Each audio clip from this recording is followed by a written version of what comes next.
Hey, Art Colony listeners. Thank you all for tuning in. And as a reminder, don't forget to comment, like, subscribe to our podcast on whichever streaming service you are currently using. Don't forget as well to follow us on Instagram at the Art Colony Podcast. You can also leave us a tip to help us out at buymeacoffee.com/ the Art Colony Podcast, or just go to buymeacoffee.com and search for the Art Colony Podcast. In today's episode, we are delving into the world of 1980s and 1990s rock, punk, and grunge music. Please be advised that our conversation includes mentions of drug use, suicide, and sexual activity.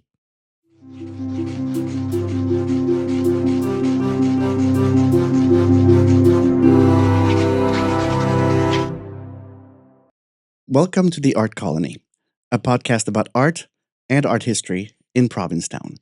My name is Gaston Lacombe. It was September 2022. My friend Michael was visiting from Portland, Oregon, and the two of us went to trivia night at the Provincetown Brewing Company. That night, they were giving away a prize for the team with the best team name. Michael and I called our team the Queen's Last Two Corgis, since that day was also Queen Elizabeth's funeral, and we had all seen the Queen's Last Two Corgis at the end of the funeral procession. And we won. The prize was 2 universal passes to the Washashore Music Festival. Michael had to return to Oregon, so he never got to enjoy the prize. I'm very sorry, Michael. But I sure did. And on one of those Washashore Festival evenings, I went to a concert that was headlined by a band called Man on Man. I didn't know them. I had never heard of them. But everyone kept telling me that this was going to be an awesome show. And they weren't lying. That night, my soul got rattled. My soul got shaken, clattered, tossed, and rocked. Man on Man was playing music that was at once loud and intimate, meditative, but also playful, and oh, so catchy. Most importantly, this was rock music that was sung in my heart's language. Music in which the stories were familiar and the feelings vibed with my experience. I was hooked, and I have been hooked on the music of Man on Man ever since. This was my first introduction to our guest today, Man on Man band member Roddy Bottum. Since then, though, I keep discovering more incredible stories linked with him, especially as I just finished reading his new autobiographical book, The Royal We. So let's welcome to the Art Colony podcast today, music legend, author, poet, Provincetown resident, and all-around great guy, Roddy Bottum. Hi, Roddy. Hi, Gaston. Welcome Thank you to the so much. podcast. Thank you for that testimonial. It was so nice. Well, I'm glad you enjoyed it. Yeah, you said such nice things, really nice adjectives. I like the descriptors. I love the contrasting elements and what you pick up from my vibe. Very nice. Well, thank you. We're off to a good start. So tell our listeners, who is Roddy Bottum? Well, I'm 62 years old. My hands are very, very dry. Oh, And I don't drink enough water. I'm aware of that. I'm acutely aware of that. And I'm wondering now, just sitting here, if it's like the dehydration that's making my hands look so dry. I'm 62 and I'm sort of coming into my age. I feel really good about my age. I've lived a really exciting, like rewarding life. But my hands seem really dry. And I'm wondering, is it Provincetown? Are we so dry up here? Is it really dry? Is it my dehydration? I'm pretty good with skin products. Like I put lotion on. I put lotion on my face today, but not on my hands. Aside from being dry, I'm in pretty good spirits. This is my first, like, all the way through winter in Provincetown. I live in New York City with Joey, my boyfriend, who's in that band that you were talking about. Man on Man. Man on Man. And we're moving in New York. So we can't move into our new place for some months. And so we're getting through the winter in Provincetown. This is our first time. Well, I'm sure you'll enjoy it. Are you Or sure? we'll see.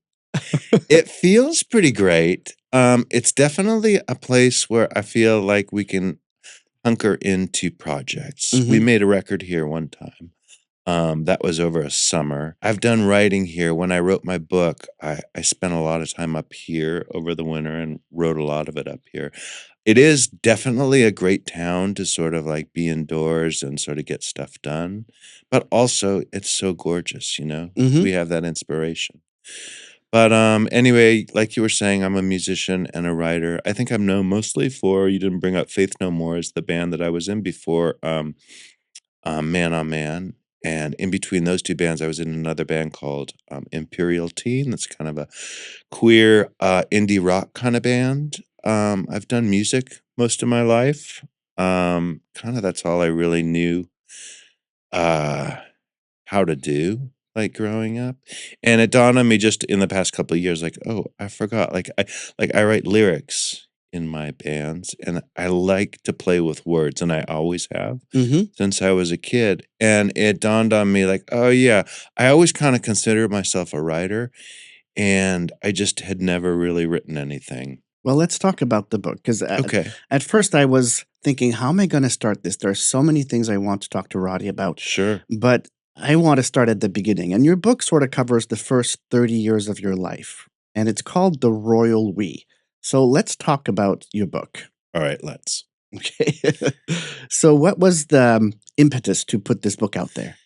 It kind of happened during COVID, like, in a similar but not similar sort of vibe to what's going on right now, like, being in Provincetown and kind of like being indoors and being a little bit lonely and a little bit focused, more focused than, I normally am. I started writing this book in the middle of COVID, which was very lonely and isolating and, like, kind of dawned on me really, immediately as that hit us all. It's like, what am I gonna do to keep myself entertained or to keep my mind engaged?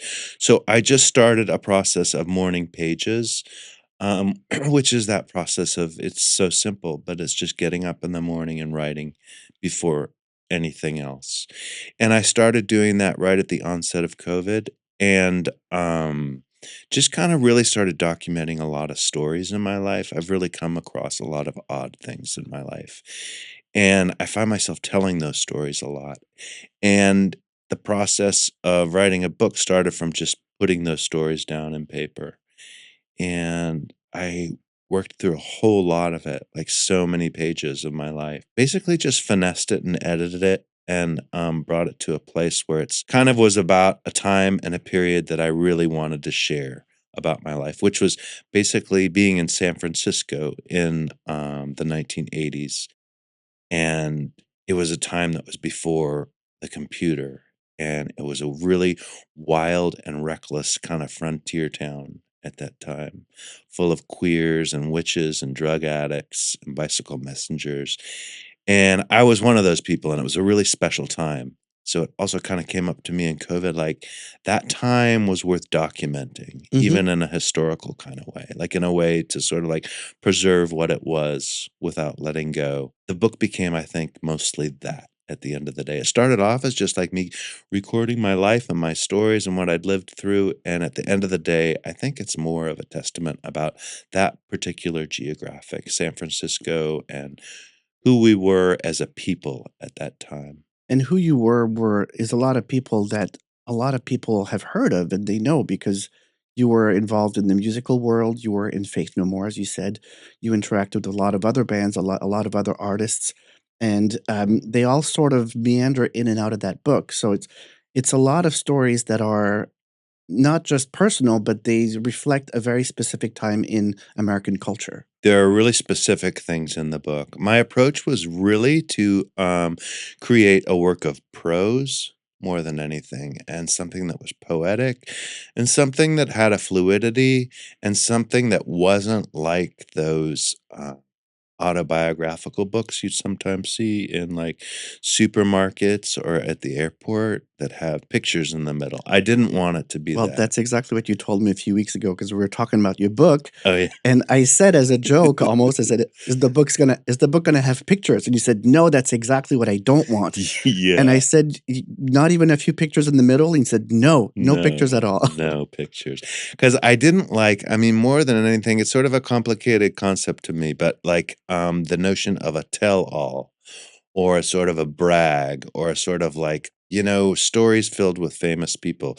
That's not where I wanted to go. I wanted my book to be able to be read as a sort of a fable or a story tale or a fairy tale or just a sort of a, a a story that could exist on its own narrative rather than relying on famous people. But it's kind of, I mean, I'm not bragging here, but it's just I ended up in a lot of remarkable situations. Like I was very close with Kurt Cobain. This comes up in the book. And Courtney has been a friend of mine since we were young kids. Courtney Love, who is Kurt's wife. And I was in the middle of the drama of all of our history that we know so well when Kurt Cobain died. I was very much like in that mix, and like when he passed away, I went to Seattle and I was in the house and with his family and dealing with that. And it's such a unique personal privileged perspective on this pinnacle of time that happened for all of us. And I didn't really think about it in those terms until it was on paper. And then I was like, oh, yeah, this is a really special opportunity that I have to be able to share this. And it's not bragging rights or anything. It's really just like, I mean, accidentally, I kind of ended up in that place at Hmm. that time. And my friends were who my friends were, but it's really unique and so advantageous that I'm able to share those weird stories like that are historical but also personal. And I absolutely adored your writing style. I'm going to be talking to a lot of people about how wonderful that book was in terms of the experience of reading it. I told you this already. I felt like you were telling us a story without telling us the story. You were going through the emotions, the feelings, the setting. You're telling us everything about that story without necessarily telling us a straight narrative line. Like, this is what happened, one, two, three. You're just taking us on the journey of what's going on in your head at that moment, what the weather's like, what things look like, what things smells like, and in all of this, you get the story. And even at one point, you say, for example, we all know when this song came out. We all know where we were when this song came out. You never even named a song, but reading the book, we all know exactly which song we're talking about. And same, you never even say Courtney's full name. We don't, Right. but we all know exactly who you're talking about because the way you're weaving your words around these stories makes it a very immersive experience. I really enjoyed reading your words in that book. Thank you so much. That means a lot to me.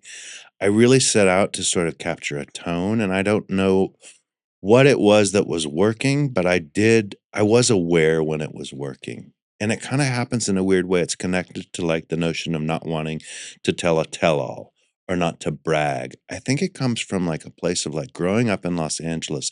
As we were little kids, we were surrounded by celebrity culture constantly. And we learned when we were kids, it's an odd thing, but we learned really astutely not to pay attention to the celebrities and not to draw attention to that in a gawky kind of looky-loo way.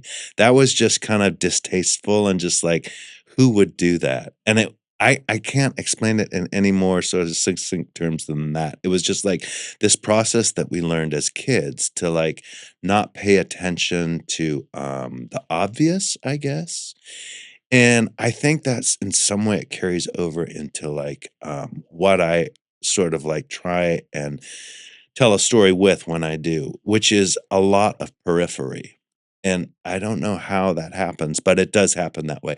I'm aware of it when it happens, and when you were telling me that right now, I'm aware of, like, sometimes I'm watching a movie, and this is for some reason, like, my storytelling narrative mind works like this, like, I'm watching a movie and intentionally, I look away from sort of the focus that's happening, like the people talking, and I look at the other things going on and try and just sort of like create the experience with the periphery rather than the actual focus.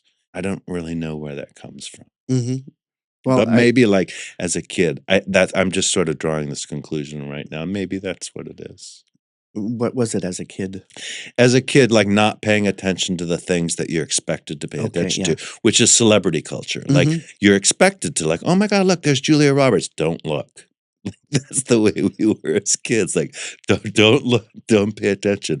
I don't know, it's a weird concept, Yeah, and because I don't you know if grew anyone. up in the whole middle of it because you have a whole chapter about climbing the Hollywood sign because you Yeah, were right there. That was in your backyard. yeah, Yeah. very close. Hmm.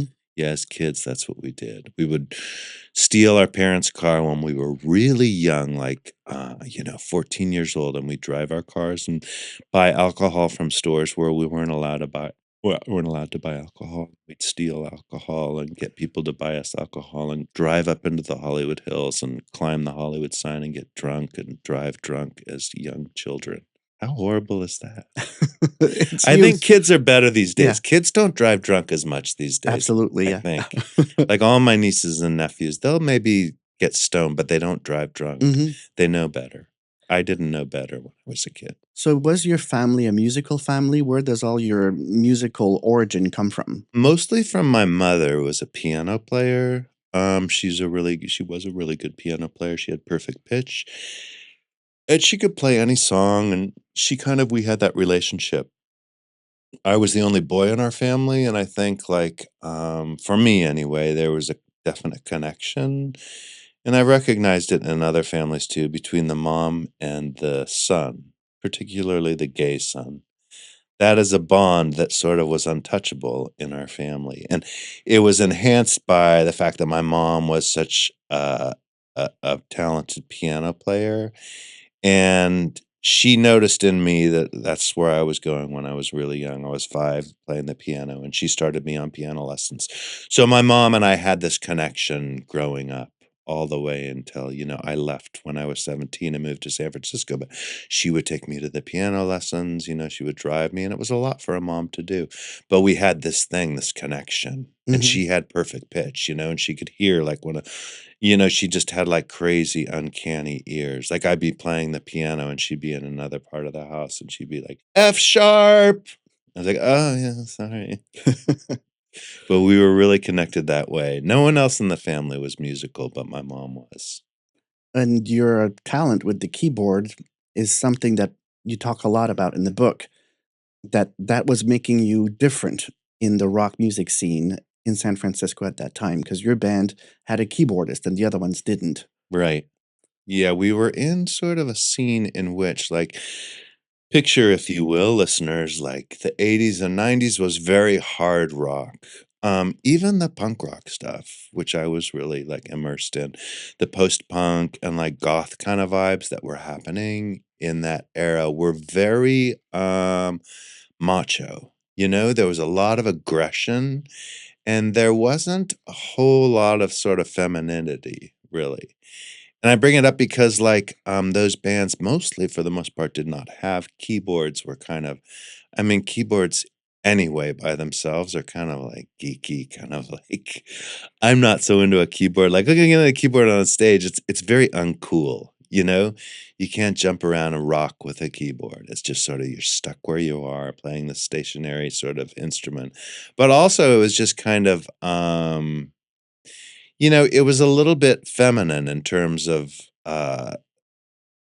the milieu that was going on, like, the bands that sort of played and performed really didn't have they were more aggressive than a band that would have keyboards, and so for us to do that was, pretty special, and I think it's taken a while for me to come to terms with, but being the person that did that in a band where it was special and was different really gave me this really unique perspective and a unique sort of job opportunity, really. I was this kind of, like, weird person in that game that did something that no one else was doing. And at the time, it was a little bit almost shameful. It was sort of the same process as, like, hiding my sexuality. There was this thing about me that was a little bit, like, sort of a little more feminine, a little more girly than the rest of the crew, and it was sort of almost shameful. But it's taken a while to sort of look back on it, and, like, when I look at it now, it's like, "Oh, what a great opportunity that was, that I got to be that person," you And you know? mention in the book that having the keyboard sound in the Faith No More songs sort of made the music more coalesce together. It sort of was the element that linked everything together. So actually, this morning I took my computer out and I started listening to Faith No More songs and paying Mhm. attention, especially to the keyboard. And you're right, it gave a different type of mood, a different type of Yeah. background than all the other bands from that time, which was just a lot of loud guitars. Right. It's a neat place. It's a neat thing that I got to do. I mean, keyboards in and of themselves are just kind of a wash of pretty. Hmm. I was happy to be the sort of the puppet master who could bring that into the mix. Yeah. So since we have you here, Roddy, would you like to read an excerpt from your book? Yes, I would love to. This is a crazy process for me. I thought when I wrote this book that it would just be something that would be so easy. Particularly like I did the Audible version of this and read the book. And I've also been doing a lot of events in which I read, and it's ended up being a lot more emotional than I ever thought it would be. Because I'm sort of reading these words that I wrote and reading these sort of passages about my life that are kind of intense. I'm just saying that because every time I start to do this, I have to sort of gear myself up, but I'm okay. Okay, this is chapter 4. I didn't realize what a privilege it was to be gay until so much later. Anxious and unsure, like unwrapping a present in front of a crowd, my surprise being watched, my reaction being clocked, the gift, though mine, revealed to me and everyone in the room at the same time. The ways I connected as a child to my gay brethren were unorthodox, wild, and dangerous, proud and shameful at the same time. How to explain to a tourist, how to understand the time, how to navigate a world in the dark with no map and no direction. After my father died, I was telling a therapist about my sexual escapades as a young boy. He came at me with, "So, for how many years were you molested?" And I sat in the chair across from him and considered his question.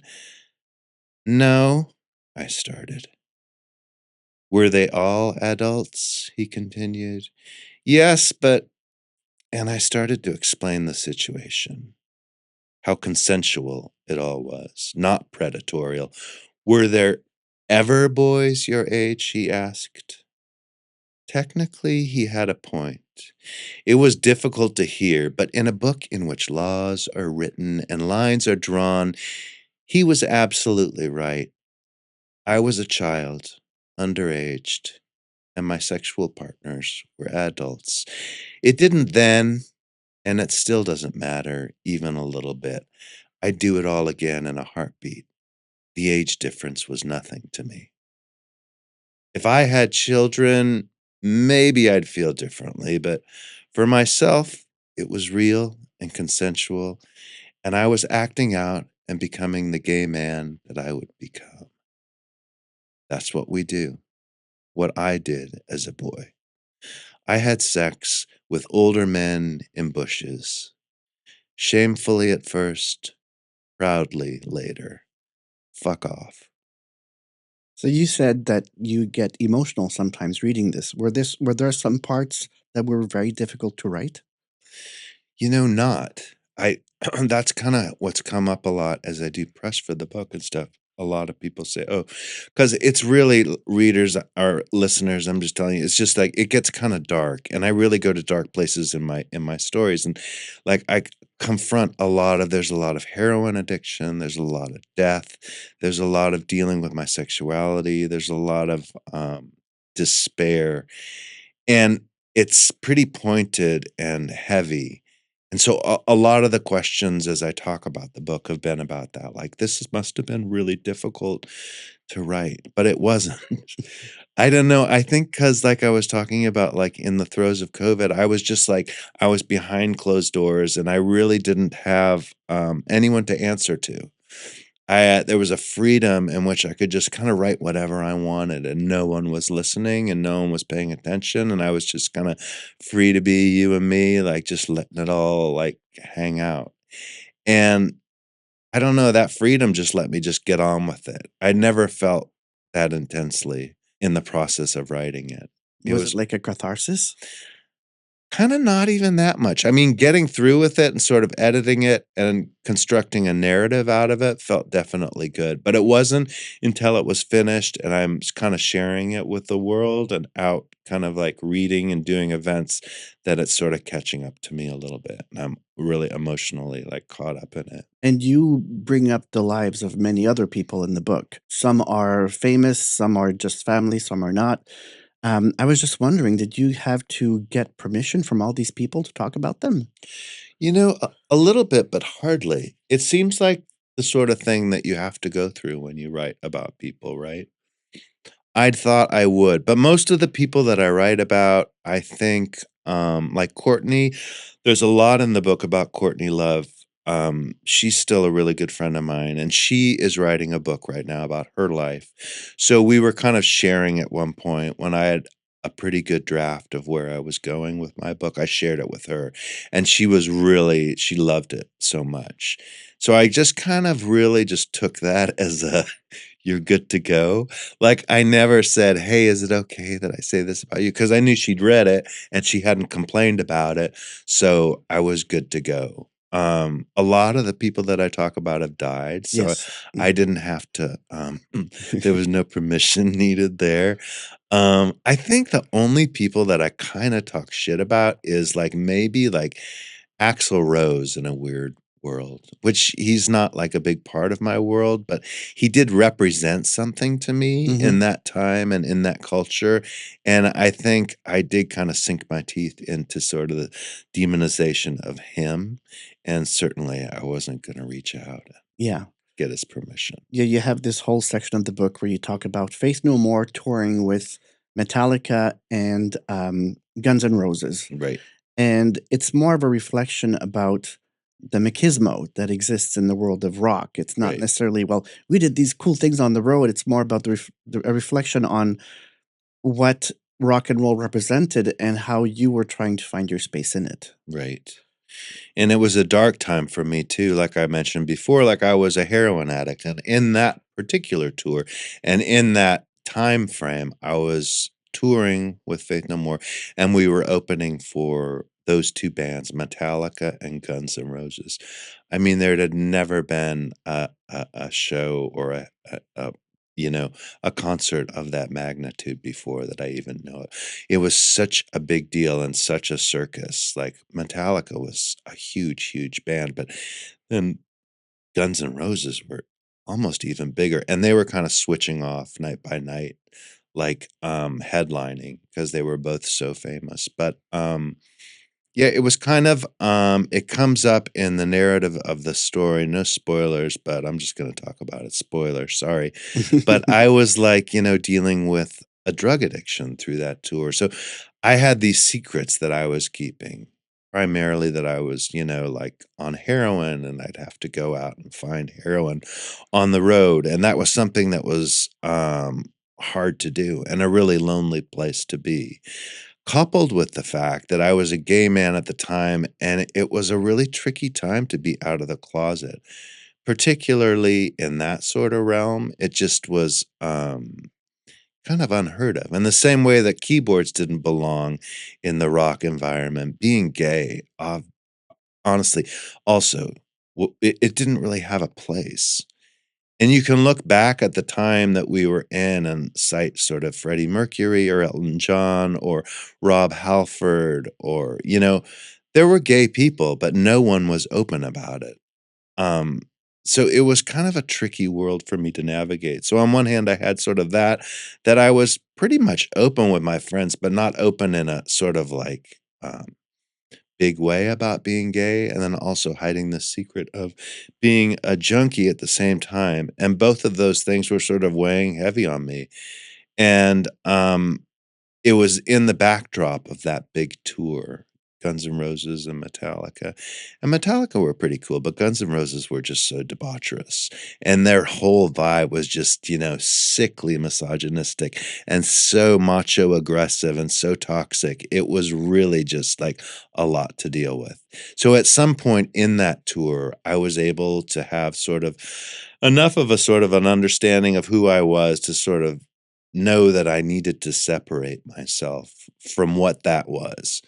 I didn't want the band that I was in to be associated with that, and I didn't want myself to be associated with that. So, I really made a point at one point to, in that tour to, talk about myself being gay in the press, and that was sort of, the beginning of a light at the end of the tunnel in terms of sort of dealing with my secrets and sort of coming out and being the person that I needed to be. What year was that? 92, 93. You had an article about yourself in the Advocate magazine coming out. Yeah, that was the article. I don't know what year. I don't know. Go with you. So you were one of the first rock musicians to come out in the press like that. Yeah. I mean, which is wild because Queen was a huge band before that. And, Queen were a band, who basically wore tights, sang opera music, and they're called Queen. Yeah. And like, what? Like, we were supposed to not know that Freddie Mercury was gay? Hmm. And Elton John, same thing. I was a big Elton John fan as a kid. He didn't even feel like an ally at the time. As flamboyant as a man as he was still definitely not coming out and saying he was gay. Rob Halford, same thing, and Judas Priest. There's a lot of people who, and I don't mean to sort of point fingers, but it was a lonely world in which, Hmm. I kind of like coming out and sort of declaring who I was really special and unique. Yeah, it was a time when we didn't talk about those things. I'm not far behind you in age, so I remember that very well. I remember when KD Lang came out in 1992. Right, right, I mean, that was earth-shattering. It nearly ruined her career, right. but thankfully, she's strong and she has a great voice, and she was able to survive, and Katie Lang is still one of my favorite artists ever. I remember seeing her at the National Arts Centre in Ottawa, Canada, right after she came out, and it almost felt like she needed to address it from the stage, but she didn't want to, so she was making jokes about it. She was, um, being very, what's the word, circuitous about it. It was a big deal. I mean, Yeah, 1992 coming out, I mean, Ellen hadn't done it, hadn't right, was not right. there yet. It was a Yeah. big deal. It That's the is year I came out too. yeah, yeah. It is such a big deal, Yeah. and it's funny you say that because, like, Katie, like, okay, so she's on stage, and really the only way to kinda deal with it is the way that we've been trained to sort of deal with that all our lives, is through a joke, you Mhm. know? The only way to sort of, like, identify sort of the thing that makes us different is by making it funny or something, or that's the only way to sort of, like, navigate sort of the honesty of it or something. It's just Mhm. like, yeah, we were such this comes up in my book. It's like we were trained as gay people basically to be jesters or clowns, I think, and sort of like declaring that in an open forum, really, like, I think the impulse is just to make it funny or Mhm. something. I remember that too, like, dealing with my sexual and then, like, I never really and I regret this, but I didn't really, like, have a sit down with my band at the time and kinda talk about, like, what that meant, and it was just a further sort of depth of homophobia that I wasn't able to sort of just, like, talk about it in normal terms. We just had to sort of, like, yeah, I don't know, in some way just act like it was a joke or something like that. It's a very interesting sociological time for the It was, world. yeah. I was also wondering about the title of the book. Where does it come from? The Royal We. It's kind of like when I started writing my book, I was writing basically about myself, a little bit narcissistic, but not. That's what I was doing. I was writing about my stories. And at some point, I took a turn when I realized that I wanted to concentrate more just on San Francisco and that chapter of my life. And how I ended up there, how all of my friends and my crew and my community ended up there at that specific time.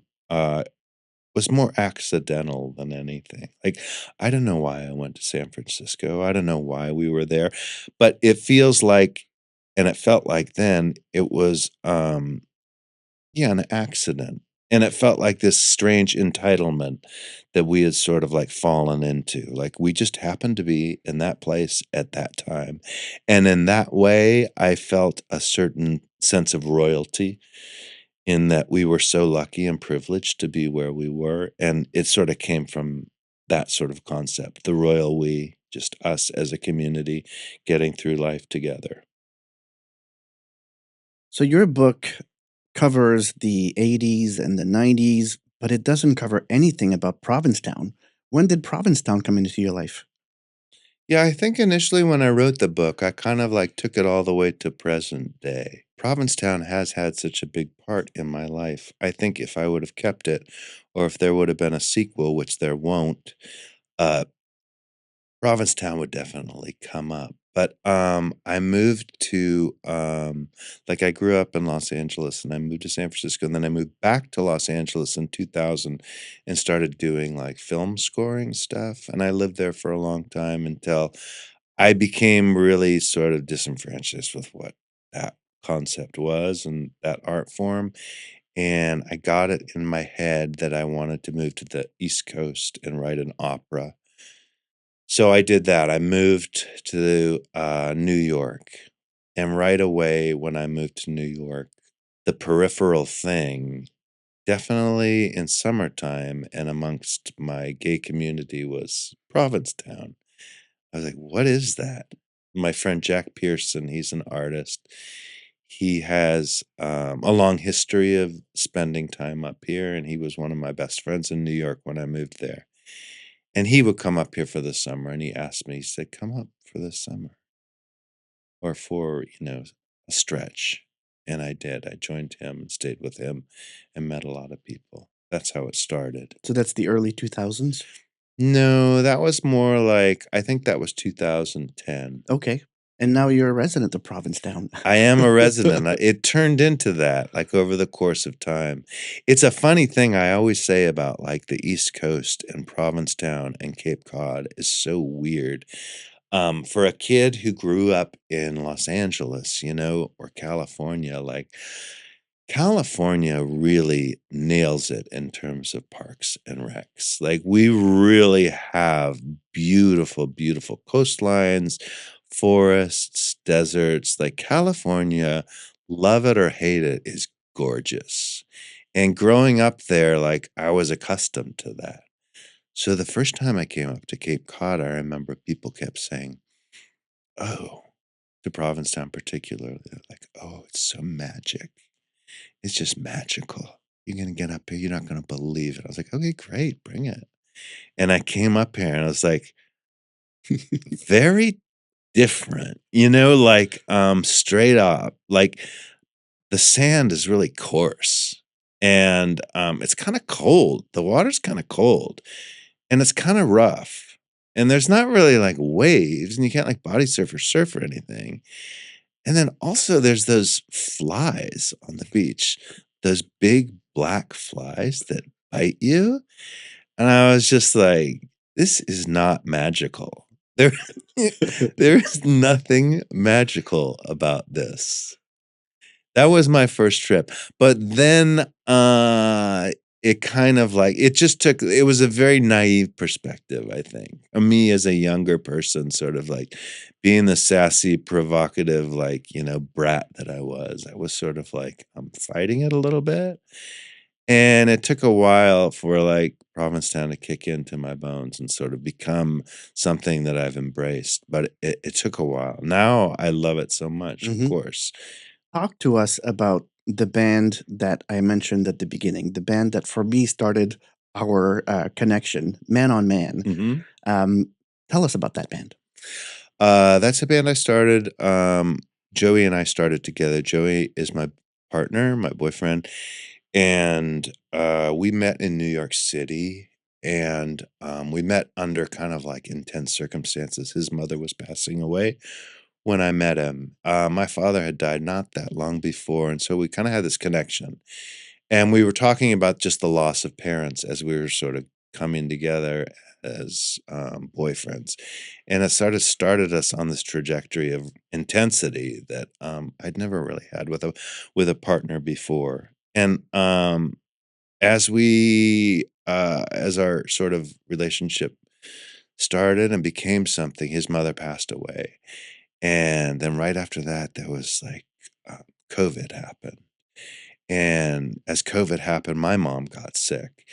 and we were in New York, and we drove from New York to Los Angeles to help my mom because suddenly she had this weird abrasion on her leg and she wasn't feeling good.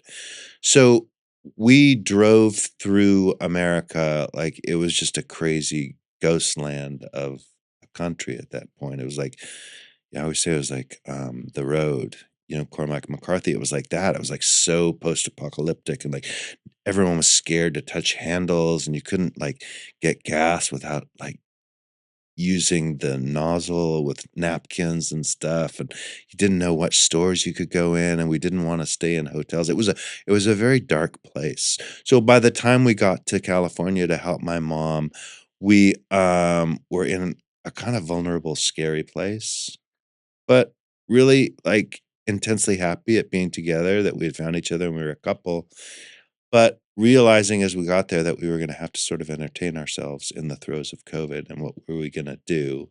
um, we just, went online in the car, and we had a guitar delivered to my mom's house, and we, actually in Oxnard, a little bit north of Los Angeles, we started to write songs together as a couple, just for fun to sort of keep us entertained and keep sort of things a little bit lighter in that dark, dark place, and, we wrote this one song and made a video for it, and it became really popular really quick online.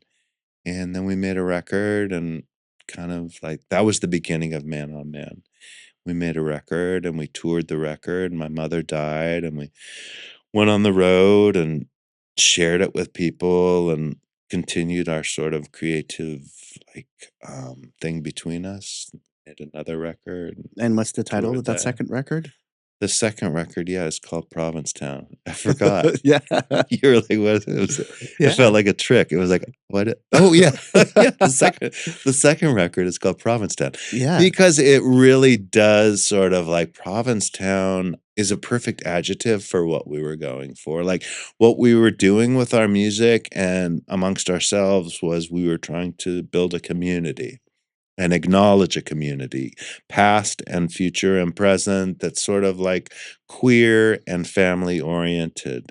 What more represents that than Provincetown? Mhm. And it became this thing for us. Like when we wrote that first record and we were coming back to New York, we drove all the way back from Los Angeles. My mother had died and the funeral had happened and it was still so dark.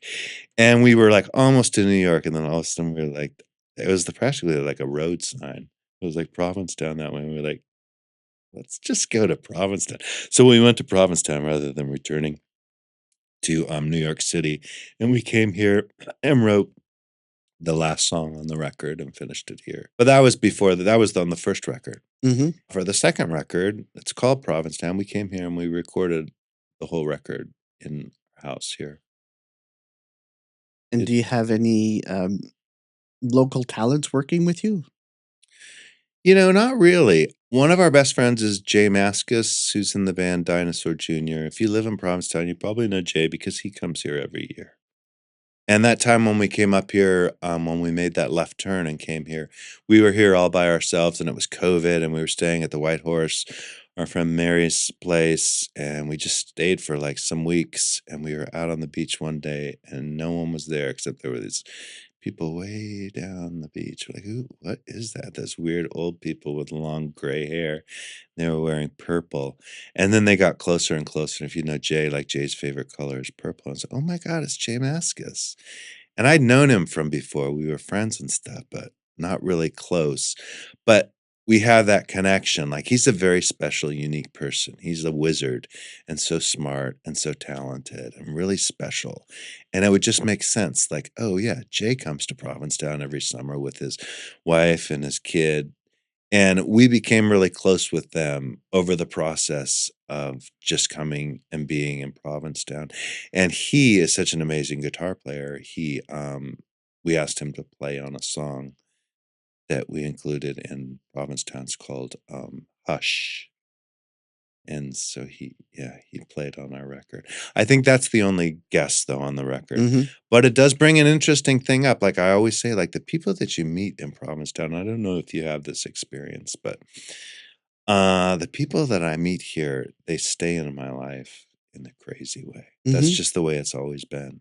Yeah. There's something special about meeting someone here and this far away from everywhere else, and in this environment where people are maybe a little more free or a little bit more sort of, lenient with their what they share. It's always, meetings here turn into something for Well, me. that's where the magic lies. Yeah.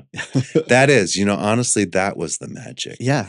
That's usually how I, like, sum up that sort of, like, concept, like, not being able to find the magic in Provincetown, like, "What? Those flies bite." But really, it's not really the flies, or it's not really it is a lot about the physicality of Provincetown, and the light, and the beach, and the water, but it's really about the community Mhm. and what people share, and what it is on that spiritual kinda level. That's the magic, for Yeah. sure. Is there more coming up for Man on Man or any of your other bands? Imperial Teen? How many bands do you have? Well, Imperial Teen just finished a record, and we're kinda mixing it right now, that's one project, and I'm in another band called Crickets, and, we're gonna make a record in the beginning part of January just for, like, about a week, and, my other band down there in New York is called Nasty Band, which is a crazy concept band. I can't even it's really insane. It's more of an art project, but we're gonna make a record. I think when I go down there, we're gonna play a show and make a record. And Joey and I think we're gonna, try and make a record this winter, This winter as in 25, 26? 2026, yeah, Okay, coming yeah. up, yeah. Well, I look forward to that. Thank you, Gaston. Yeah. And Joey, for those who, don't know, also owns a store here in town. He does. What's the name of the store? The store is called The Old Baby. Yeah. It's a really cute little store, it's right across from, well, R the Dick Doc, kind of, but, yeah. like, it's also across the street from the salon that blows bubbles. It's a small store, but it's really charming, and Yeah. he's a designer, and he makes clothes, and that's what he does. Is that what an atelier is? I guess so. Atelier is a French word that means workshop. Oh, it does? Yeah. Isn't there a French name? What's the French name for a person that makes clothes? Oh, couturier. Yeah, Yeah. he's that. Yeah. But he's really good at what he does. He has a really, keen eye, and he has a real gentle craft and makes beautiful clothing for, Provincetown can be sort of one specific kind of touristy Mhm. thing if you look in shops, but he does provide a really specialness that, kinda put a sophistication on the map, Absolutely, Commercial yeah. Street. Yeah. Yeah, so I recommend anyone who comes to Provincetown to stop by the Old Baby to go see what Joey has, put together. But you have a book tour coming up, right? I do. You're stopping to a whole bunch in a whole bunch of cities? Yeah, just, I think I'm gonna yeah, I'm starting at the end of January again. I did a bunch of events, in November, and, yeah, I'll start up again in January. Mostly East Coast towns. Mhm. Any book reading here in Provincetown? No, I've talked with, I was gonna do one with, Tim at Tim's Books, but we haven't nailed it down yet. We were thinking about, Valentine's Day, but and I think I booked something in Valentine's Day, and I can't, but I think maybe, a little bit later. It's sort of like I thought, like, should I do one now when no one's here or just for us locals? Like, it feels like I should, right? Rather than, like, I don't need to wait until, like, high season to Well, you can do a do book 2. thing. Yeah, I could do 2. Yeah. Yeah. So, yeah, the answer is yes. Okay, Coming well, in good. February, I'm gonna do a reading somewhere in Provincetown. So your book is called The Royal We, and it's Uh-huh. available pretty much everywhere. Is it in the bookstores here in town? Yeah, it is. Well, good. Yeah. And I got it on Kindle, and I read the whole thing. And you have, a book tour coming, you have more recordings coming, so you have a lot going on. Yeah. Yeah. Yeah. It doesn't feel like it, but yeah, there is a lot going Well, on. it's good to keep busy. Yeah. Yeah. Well, I'm very happy you joined me today. This has been a fascinating conversation, and I really urge everyone to look into your book, The Royal We. It was a fantastic read. Um, just also the poetry of the prose was just fantastic, and I really loved it. So Thank you, thank you so Gaston. much. Thank you Yeah. for joining me, and Happy New Year. Thank you. Happy New Year And to Happy you. New Year to all our listeners as well. Thank you.